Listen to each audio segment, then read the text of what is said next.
Guys, welcome back to our channel Kalpana studio world. ఎంత హ్యాపీగా ఉందో అసలు చెప్పలేను.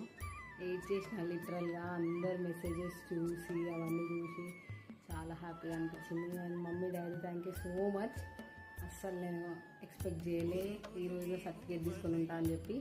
సో ముందు వీడియోస్ అనేది చూడండి. ఖచ్చితంగా నేను ఏం సర్టిఫికేట్ తీసుకున్నా, నేను ఏం నేర్చుకున్నా అదంతా నేను పెడతా. అండ్ అదంతా ఒక లాంగ్ వీడియో అన్నా లేకపోతే షార్ట్స్లో అన్నా పోస్ట్ చేస్తా. తప్పకుండా చూడండి. అండ్ నా యూట్యూబ్ ఛానల్ని సపోర్ట్ చేస్తూ వస్తున్న వాళ్ళందరికీ thank you so much. And ఇంకా ఎవరైతే సబ్స్క్రైబ్ చేసుకున్నారో please do subscribe to our channel Kalpana studio, so that నేను వీడియోస్ పెట్టగానే మీకు నోటిఫికేషన్ అనేది వస్తుంది. And click the bell icon. Thank you, bye.